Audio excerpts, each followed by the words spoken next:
मंच पर उपस्थित बार के अध्यक्ष, एडीएम साहब, डीएसपी साहब, हमारे वरिष्ठ न्यायिक पदाधिकारीगण, मंच से नीचे बैठे हुए हमारे न्यायिक पदाधिकारीगण, एडीएम साहब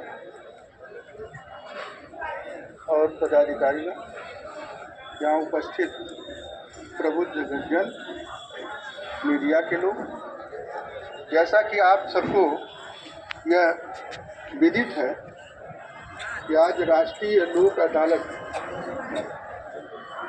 का आयोजन किया गया है। इसका फलक पूरा राष्ट्र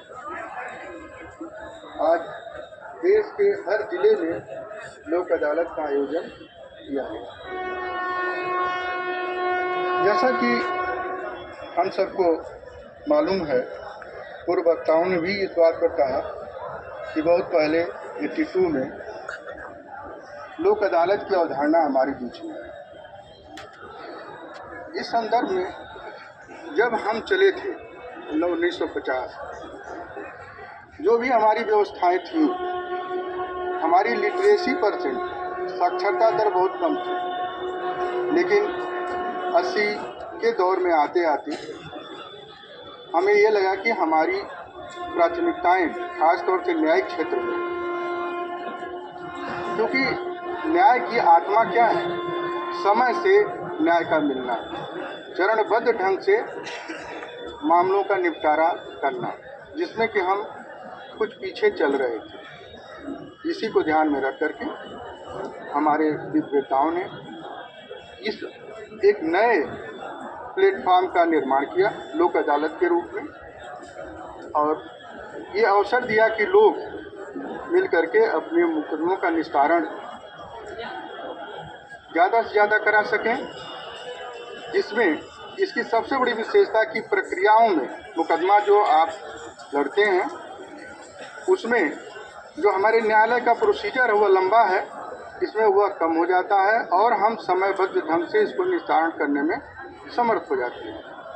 लेकिन गौर करने की बात है कि 83 से अब तक के सफ़र में ऐसा लगता है कि हमने इसको वह गति नहीं दी जितना गति इसको मिलना चाहिए।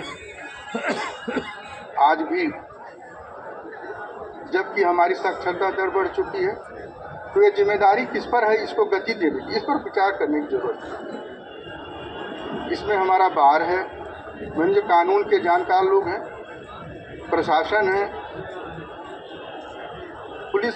पुलिस बल है और हम न्यायिक पदाधिकारी हैं।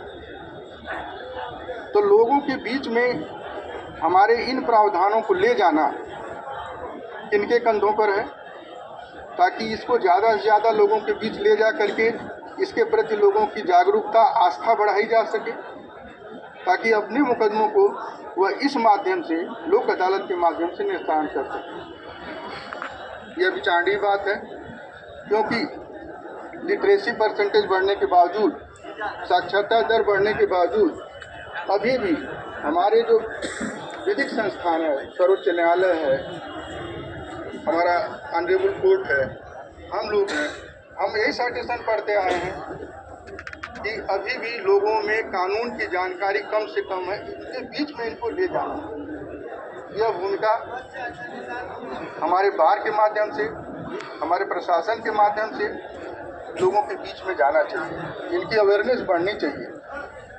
आजकल आप जैसा कि जानते हैं कि 3 हमारे नए कानून बनकर के सामने आए हैं, जिसमें भारतीय नागरिक संहिता है, न्याय संहिता है, नागरिक सुरक्षा संहिता है, साक्ष्य अधिनियम है। इनको अवलोकन से यह लगेगा कि अब हम मौखिक साक्ष्य के बजाय जो है इलेक्ट्रॉनिक साक्ष्य की तरफ बढ़ रहे हैं। इसमें साक्ष्यों का कलेक्शन, प्रिजर्वेशन, उनका प्रस्तुतिकरण एक अहम भूमिका निभाएगी। इसके प्रति जागरूकता पैदा करना हमारे ही ऊपर, इन संस्थाओं के ऊपर है, जिसको डीएलएसए के भी माध्यम से हम करेंगे। इसी संदर्भ में मैं कहना चाहूँगा कि नियमों को, प्रावधानों को लोगों के बीच में ले जाना और सख्ती से उसका पालन करना है। जैसे हम लोगों के बीच में सेक्शन 40, अब जो नया सेक्शन उसका हो गया होगा, लेकिन पुराना सेक्शन 41A अर्नेस के नाम से जानते हैं। लोगों की गिरफ्तारी के समय किन प्रावधानों को पालन करना चाहिए, किस रूप में करना चाहिए, ये आम आदमी की बात नहीं है, बल्कि खास लोगों की बात है कि इस पर जोर दें और इसका कंप्लायंस करें। आज हमारा ऑनरेबल उच्च न्यायालय और उच्चतम न्यायालय दोनों इस बात के लेकर के बड़ा सतर्क है, सजग है, और हम भी उस पर जो है सतर्कता से बढ़ रहे हैं।